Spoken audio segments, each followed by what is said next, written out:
Hey guys, welcome back to Let's Play Trails the Third Blind. I'm going to save, and then we will continue reading. Alright. I think we were up to 8.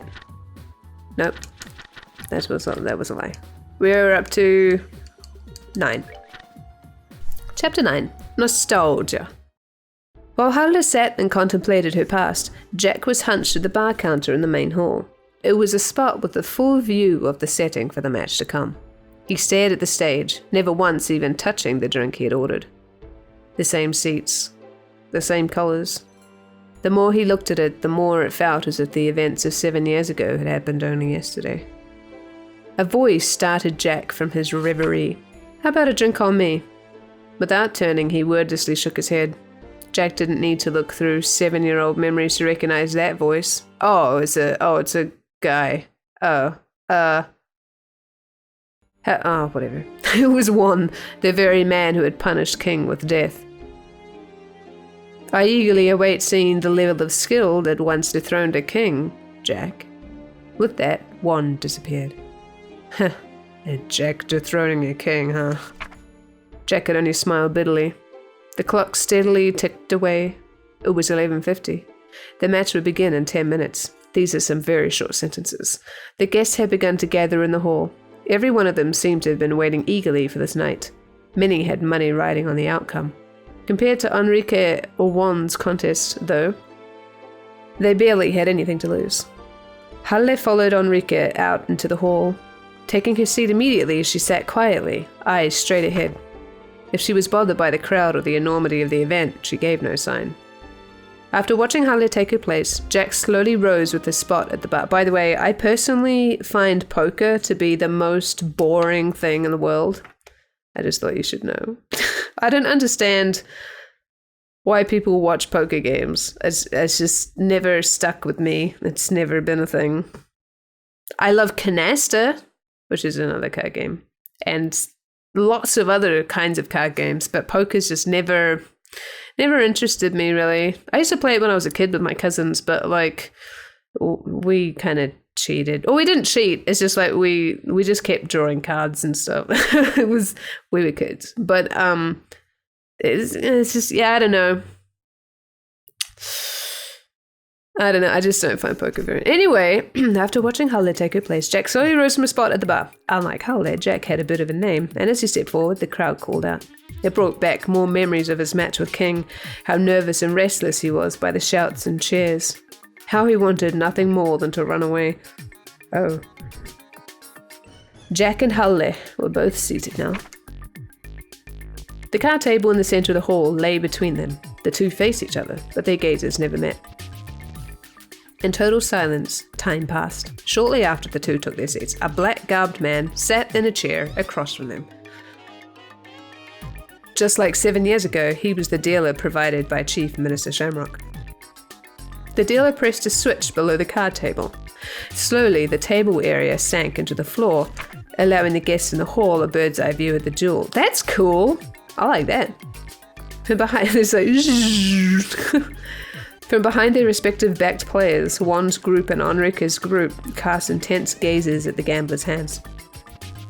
Farther back, behind it all and watching over everything, was Chief Minister Shamrock.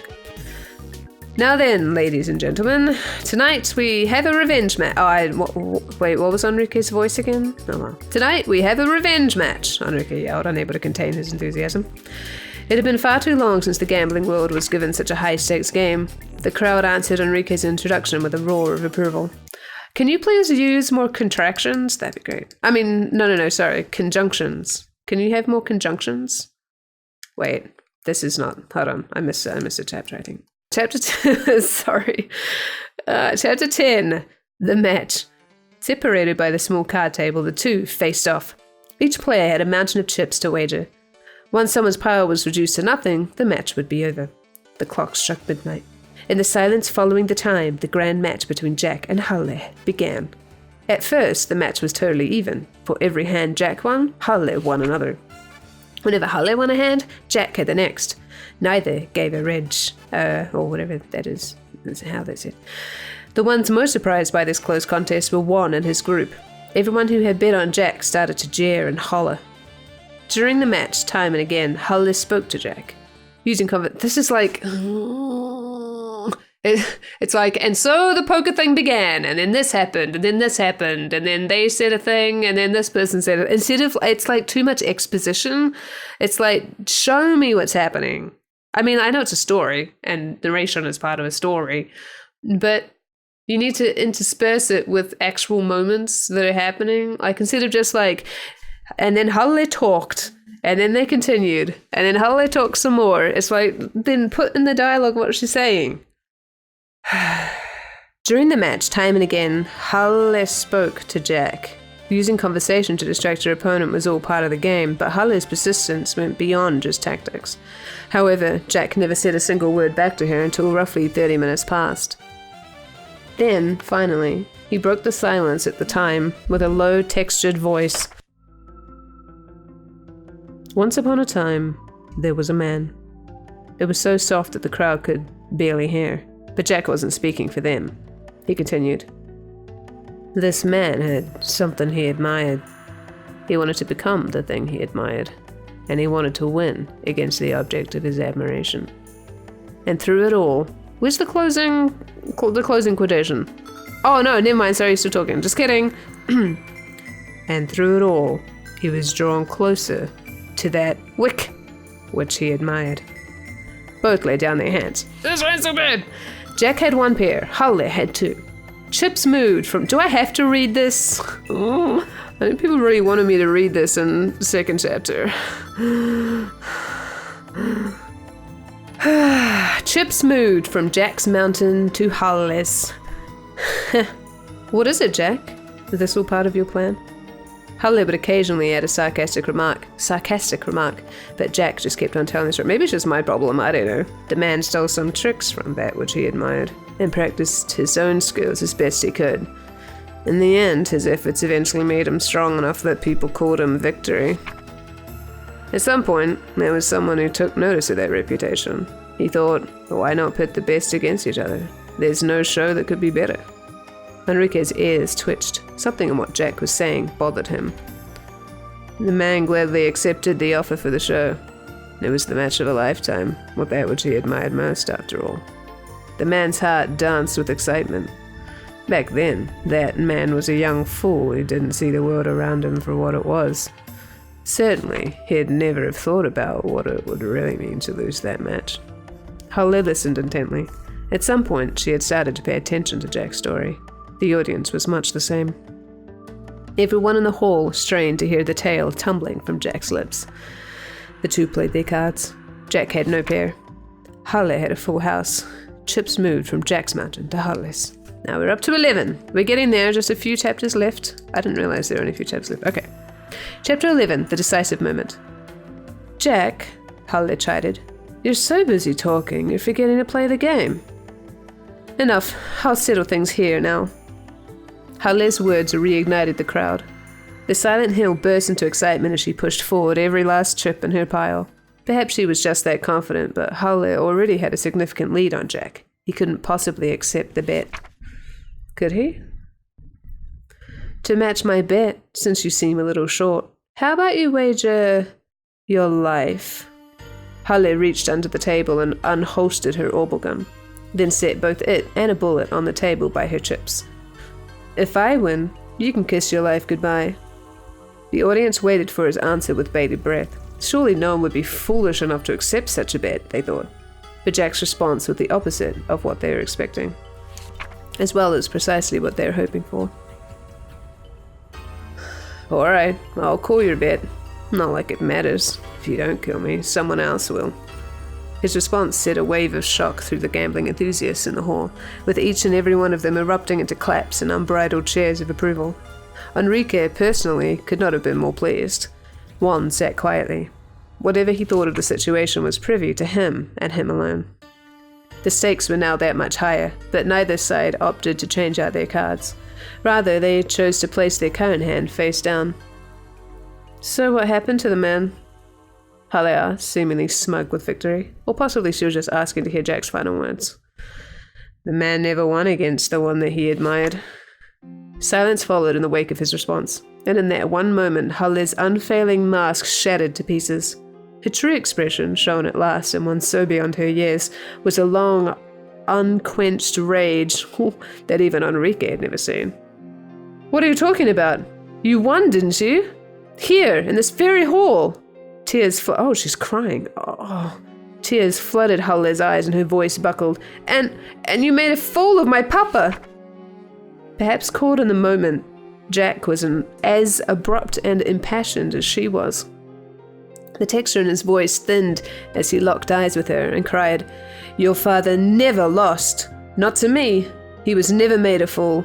He never felt a second of misery or okay. He never felt a second of misery or humiliation. His pride is as intact now as it was 7 years ago. He chose to lose in order to protect everything he held so dear to him."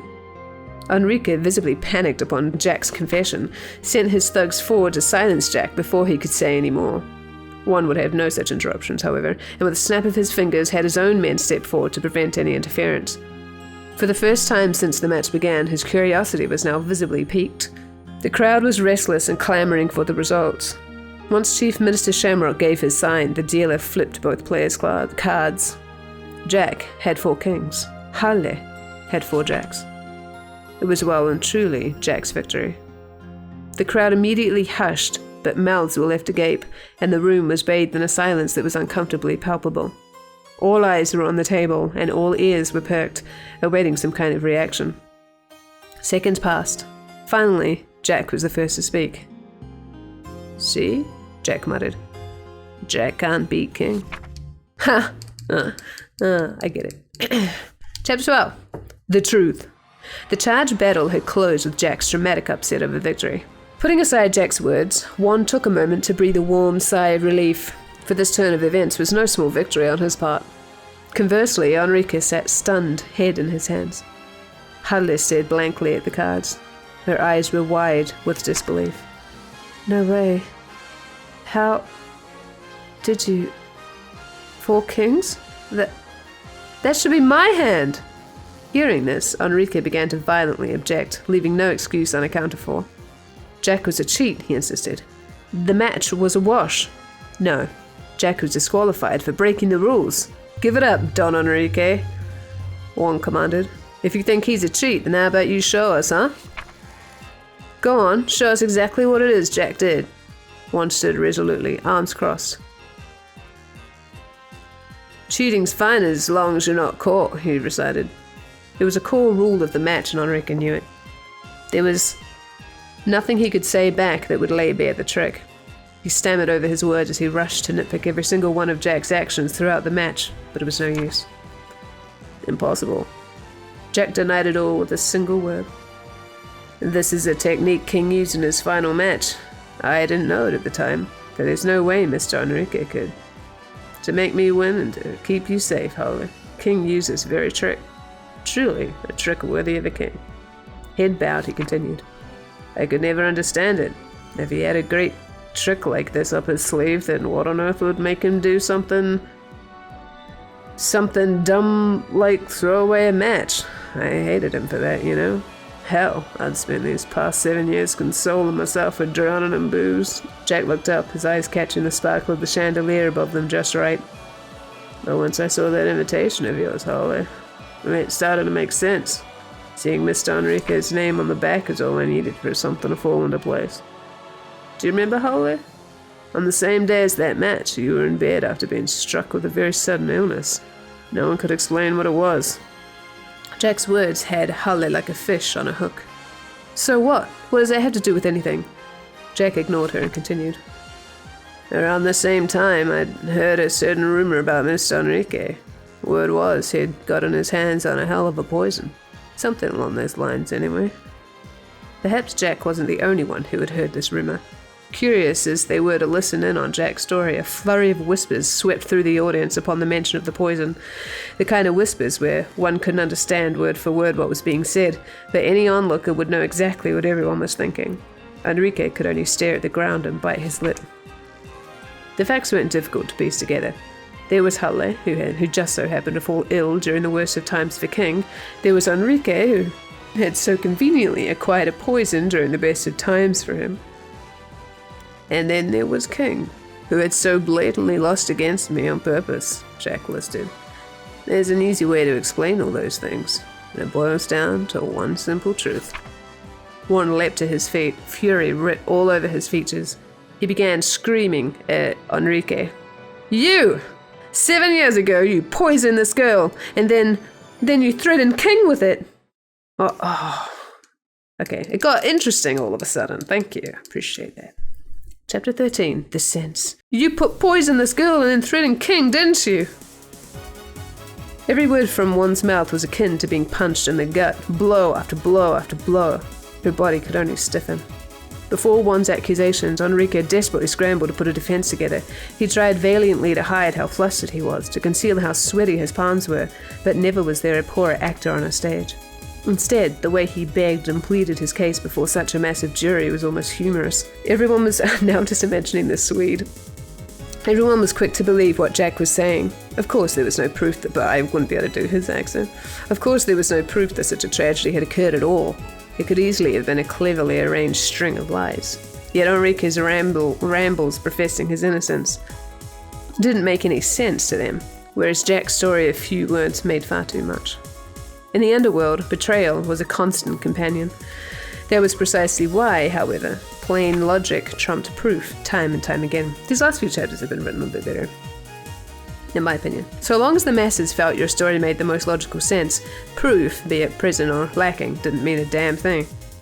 Enrique knew this rule as well as any other man or woman present, as it slowly dawned on him, that his punishment was only a matter of when, not if, he ceased his protestations. Owlie merely continued to stand as still as could be. She was being held upright by a throng of emotions, and her mind worked overtime to catch up to each new feeling. The revelations of that night had brought. My father never lost, she whispered. The truth was a comforting balm to her heart, but at the same time it filled her with a deep sense of loss. Her father had chosen death himself. The very thought of it was far too big and far too sad. The flames of revenge that had fueled her actions suddenly and utterly went out, and as her once burning drive died, all that remained was thin smoke and cold white ash where her anger had been. That means that for me, Papa... The feelings that began to well up turned to words, and as they parted from her, everything that had been bubbling up inside surged without? You mean surged out? Or within? Or something? Falling to the floor, maybe you can say, I don't think you can use without like that.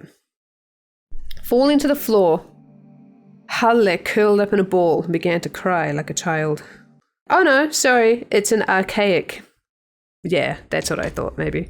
Okay, so it does mean like outside. Okay, surged without, okay. Falling to the floor, okay.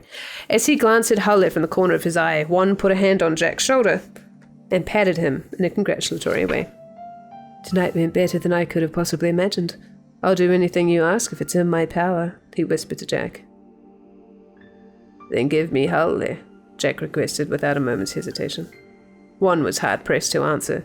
No matter how pitiable he found Owlie, she was still a pawn of Enrique's. Even if there were to be punishments meted out for the events of 7 years ago, her freedom was very much in question. Give Jack what he wants. Will it really be such a problem? The voice from behind both of them froze every single person in the hall. All eyes turned to a single point. The one who drew their gaze was the bearded consultant to the underworld, Chief Minister Shamrock.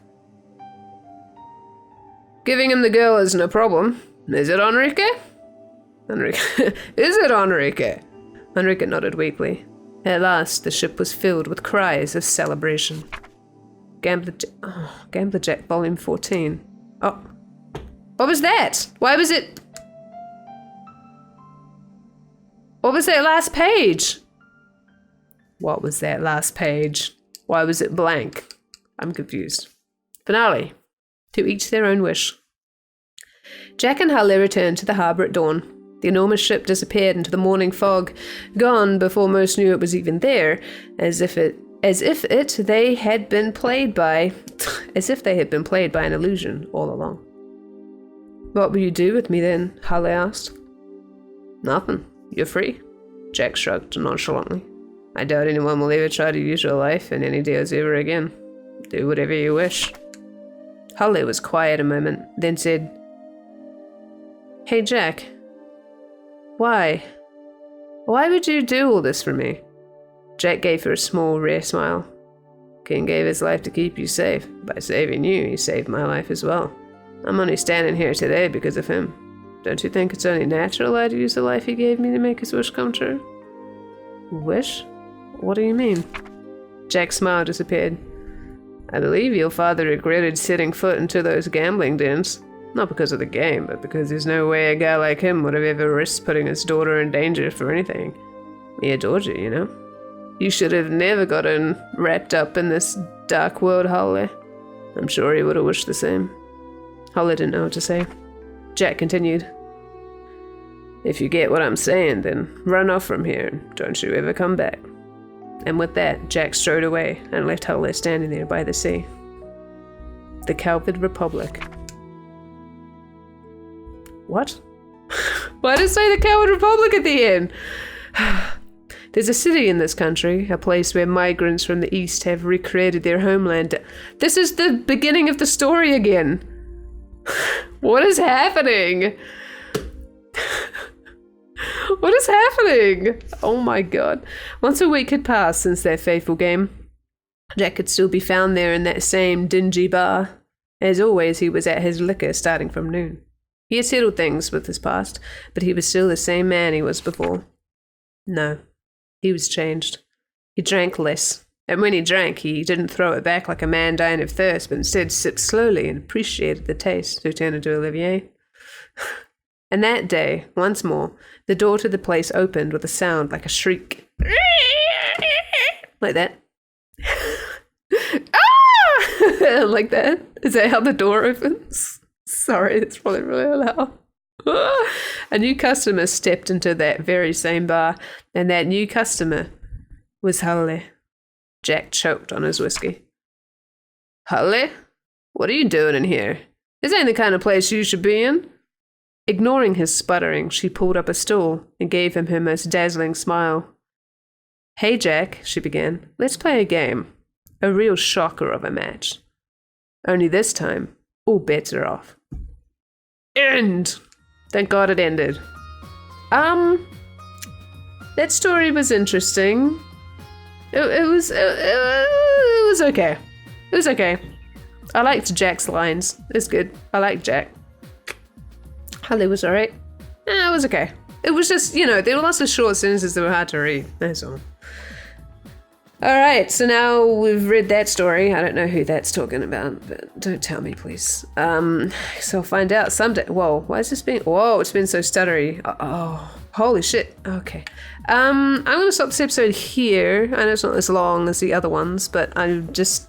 For people who have skipped me reading this stuff, like now I'll start a new episode or actually go do the thing. So I'll see you next time. I don't know where I'm going, but I'll see you next time. Let's look trails in the sky, the third blind.